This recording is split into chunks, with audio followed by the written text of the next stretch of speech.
Habari zenu wanafunzi wangu, I hope mko poa na mnaendelea vizuri sana. Mimi kwa upande wangu niko salama, niko poa zaidi na zaidi. Niwashukuru sana kwa wale ambao wameshow love.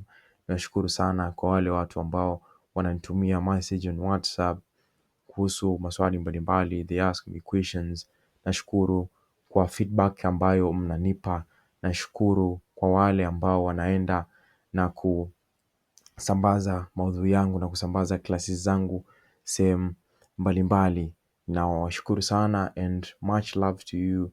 Nawapenda sana and nipo hapa kwa ajili ya kuhakikisha tunashare hizi skills, tunashare hizi knowledge ili zitufaidishe sisi wote kwa pamoja. Niwashukuru pia kwa kusupport the 3 classes ambazo zimeshapita, and this is gonna be in a 4th class ambayo tutaenda kuzungumzia marketing na posting, kwa sababu kumekuwa na scenario nyingi za watu wengi wakiamini kwamba wakisha post, wakiamini kwamba posting ndio tayari umeshafanya marketing, kitu ambacho tutaenda kuangalia kwa undani zaidi hapo mbele kwamba posting ni nini, marketing ni nini, ukweli kuhusu posting na marketing. Je, kuposti ndio umeshafanya marketing ama vinginevyo? Jina langu naitwa Calvin Masawe, ni mwalimu wa darasa la kidigitali. So yaliyomo humu ndani, ama kwa utangulizi tu tunaweza kusema kwamba watu wengi wamekuwa wakifikiri kwamba kupost ni kama kwenye hii mitandao ya kijamii ndio kufanya marketing, kama nilivyotoka kueleza hapo awali kwamba hawa watu wamekuwa na nadharia kwamba kupost ndio kufanya marketing. Lakini je, ni kweli kupost ndio kufanya marketing? Sasa nitaenda kukuelezea maana ya marketing ni nini, nitaenda kukuelezea kwa undani nini maana ya posting na tofauti zake ambazo zinawafanya posting na marketing zinafanya kwamba hizi vitu vitofautiane. Sasa kwa kuanza na maana ya marketing, marketing ni mchakato wa kutafuta, kuvutia na kubadilisha watu kuwa wateja. Ni mchakato, marketing ni mchakato wa kutafuta. Unapoenda kufanya marketing, kama unavyofanya marketing, unafanya kutafuta. Unavyoenda kutafuta, unatafuta kutumia njia gani? Unatafuta kwa kuwavutia, na kwa kuwavutia ndipo kunapowabadilisha watu hawa kuwa wateja wako halisi. Sasa ni lazima utafute kwa kuwavutia. You must search them by attract them. So kuwa attract ni kuwatafuta. When you are attracting someone, when you are attracting something, it means that uko pale kwa ajili ya kukitafuta kile kitu. Hauwezi uka-attract kitu ambacho hukitafuti ama hukitaki. Ni lazima uki-attract kitu ambacho unakitaka. Sasa marketing, it's a process of searching, of finding, attracting and turning these audiences into real customers. Ni lazima kuwe na process, ni lazima kuwe na mchakato wa kuwatafuta hawa watu. Unaenda kuwatafuta wapi? Ndivyo marketing ilivyo. Ndivyo maswali ya marketing unavyojiuliza kwamba where do I go and search these people? Ninawapatia wapi ili niwatafute? Sasa ile michakato unayojiuliza, yale maswali unayojiuliza ndiyo ambayo yanakupa majibu sahihi na ndiyo yatakufanya ufanye kitu kinachoitwa marketing.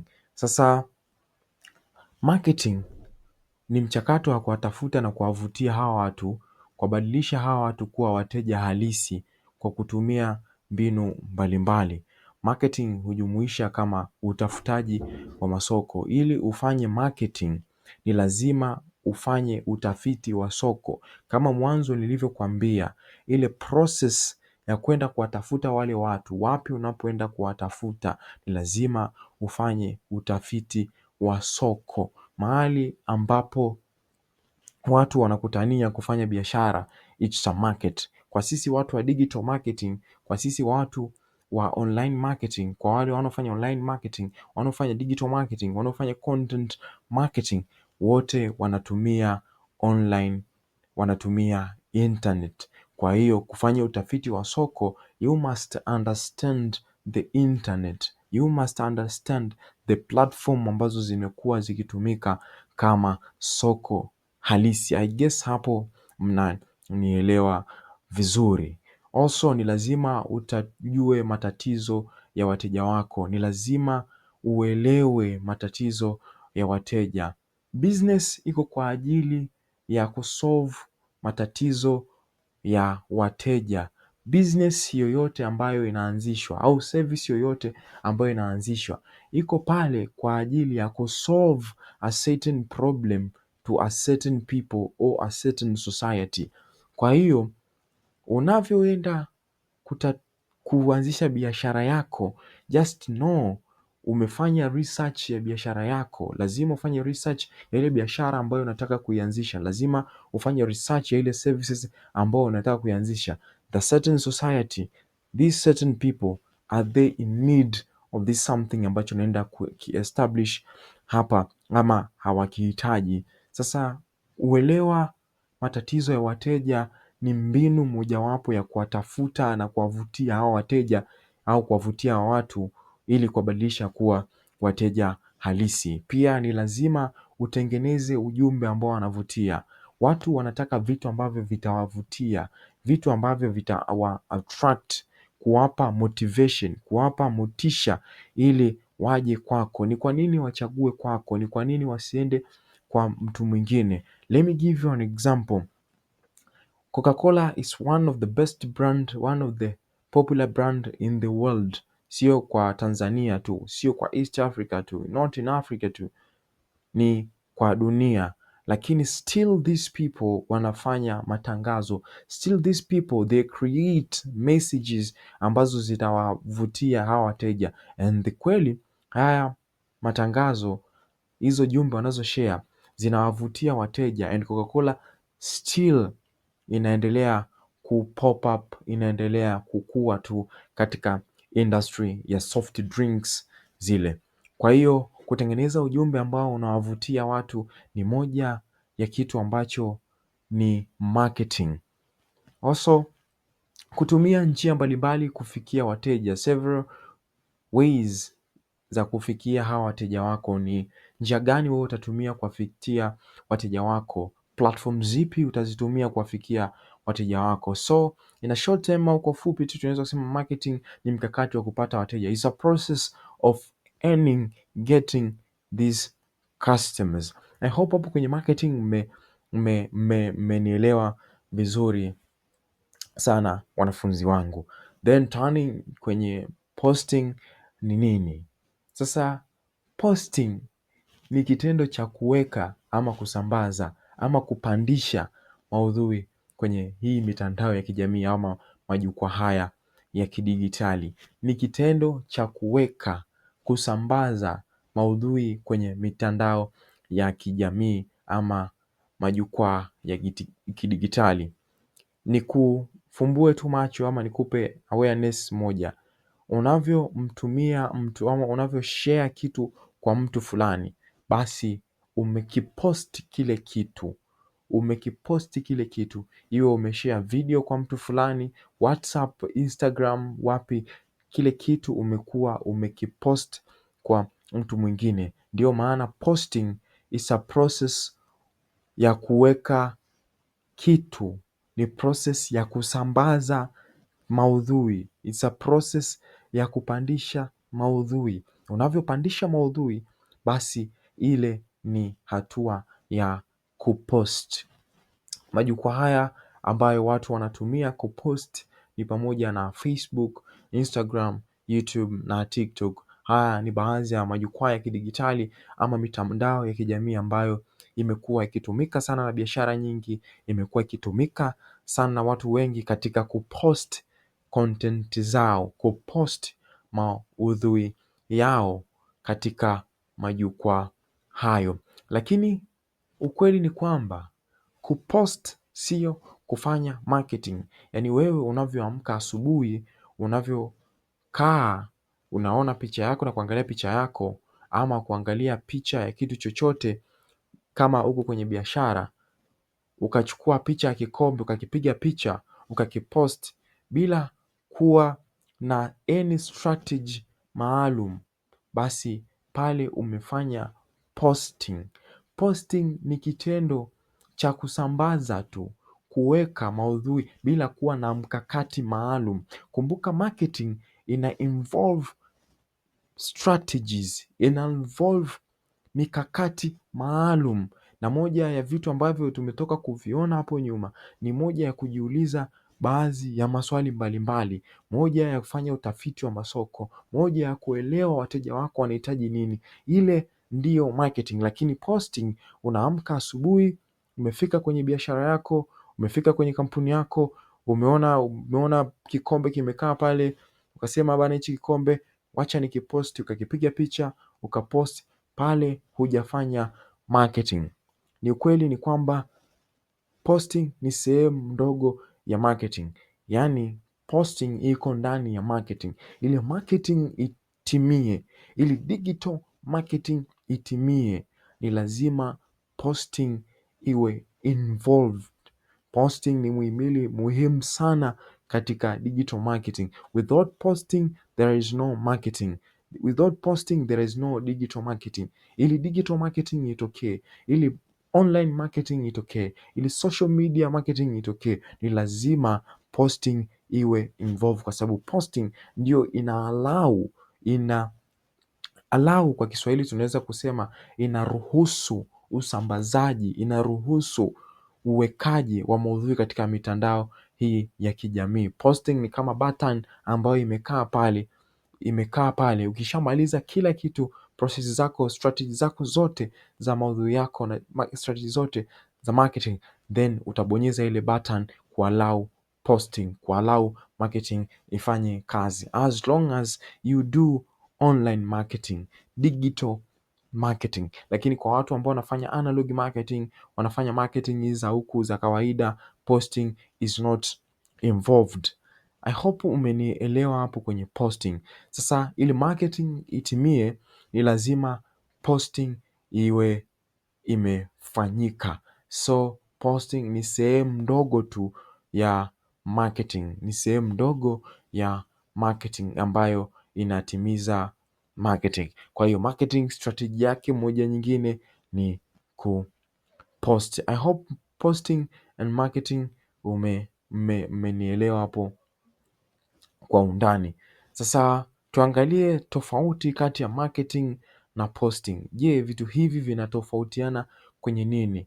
I hope wanafunzi wangu, kwanzia tumeelezea marketing na posting, na I hope mmeshaanza kupata mwanga kidogo kuhusu tofauti ya vitu hivi viwili. Wale watu ambao walikuwa wanachanganya, kama wewe ulikuwa unachanganya marketing na posting, basi I hope umepata mwanga katika marketing na posting maana zake. Sasa tukienda kwenye tofauti, tukianza na posting. Posting kama tulivyoona katika definition yake ni kuweka content mtandaoni, ni kusambaza content mtandaoni, ni kupandisha hizi content mitandaoni. Wewe umerekodi video yako, clip nzuri ya labda harusi, ama umerekodi video clip yako nzuri ya behind the scene, umerekodi video clip yako nzuri ya product zako, umerekodi video clip yako nzuri ya idea yako ambayo unataka kuiuza.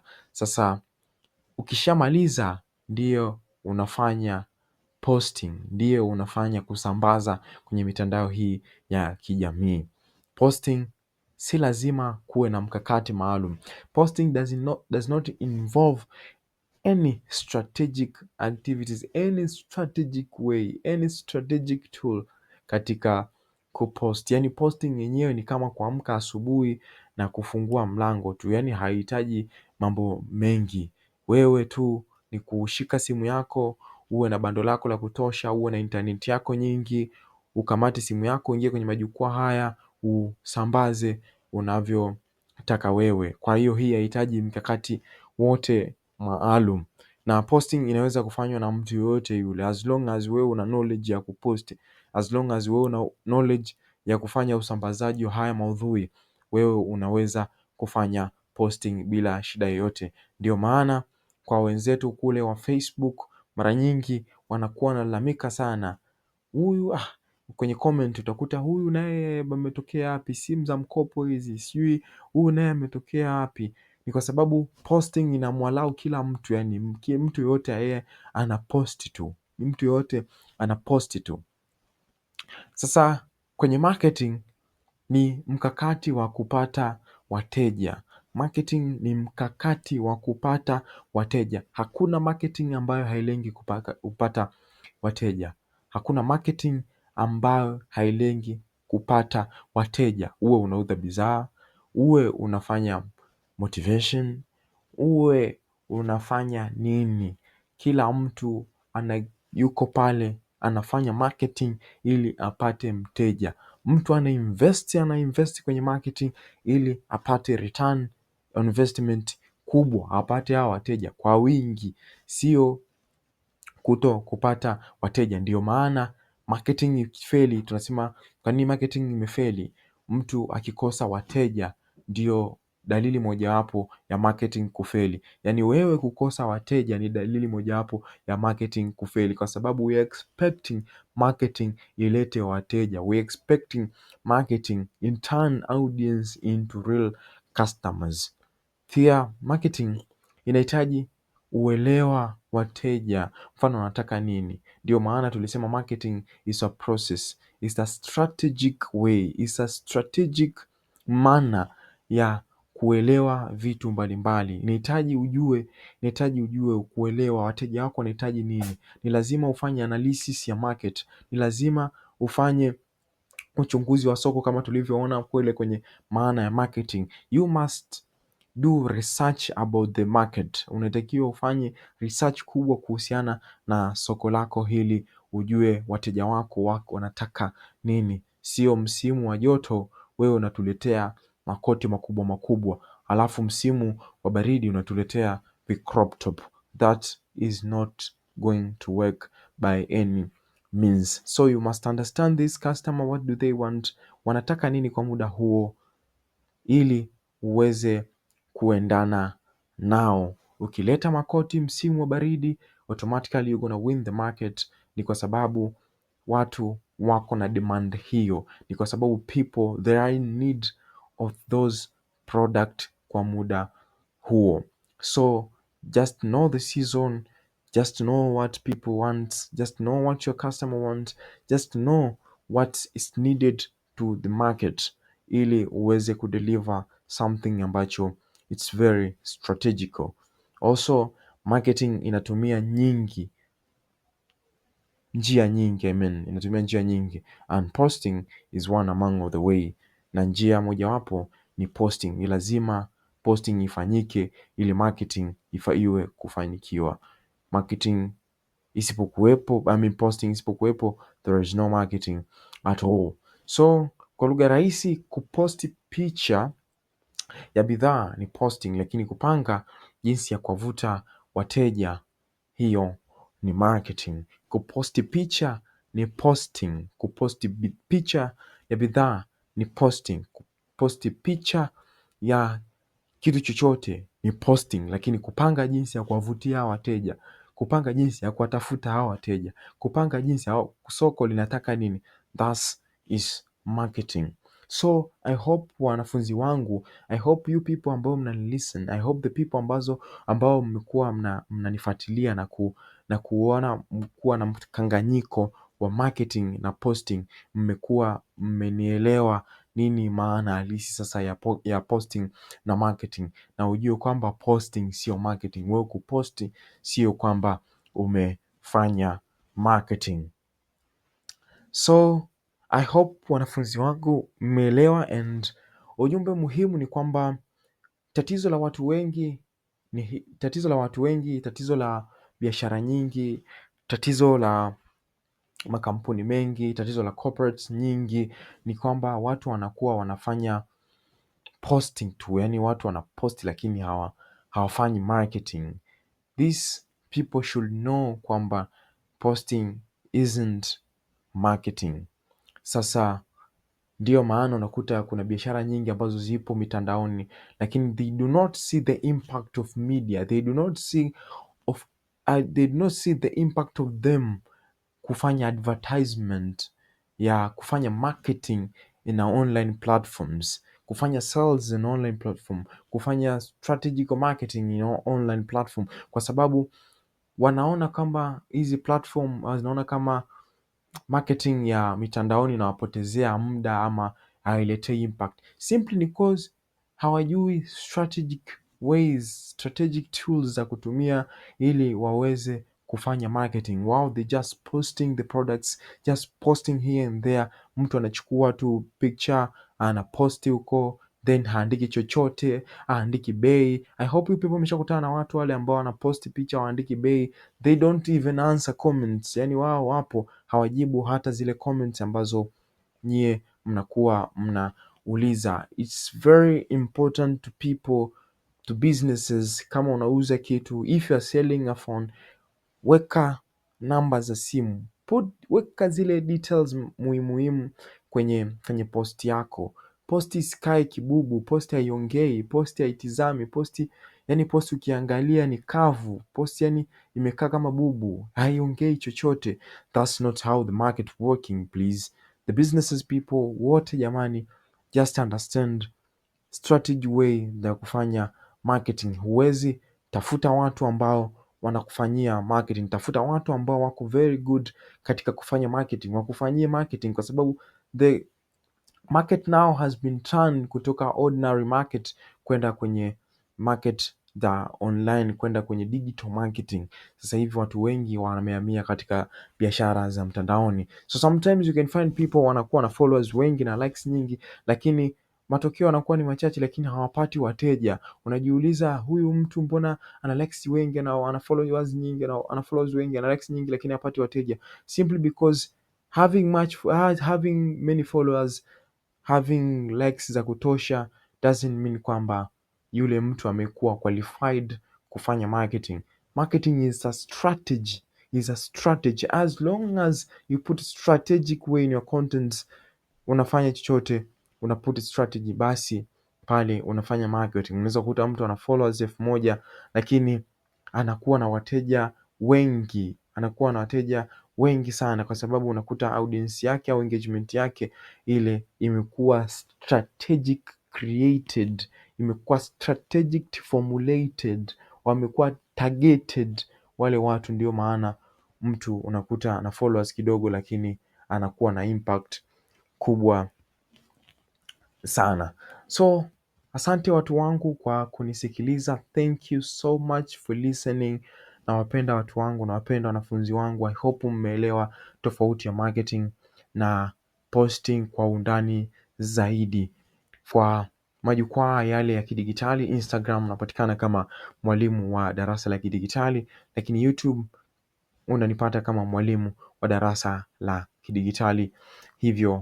Hivyo sasa madarasa haya just share kwa watu wengine, share clips za madarasa haya, share na watu wengine ili waweze kupata uelewa zaidi, kuwatoa ujinga wenzio, kwa sababu unavyo share ni unawatoa ujinga na wenzio. Mimi nawapenda wote, nawatakia siku njema hadi wakati mwingine, hadi darasa lingine. I love you guys.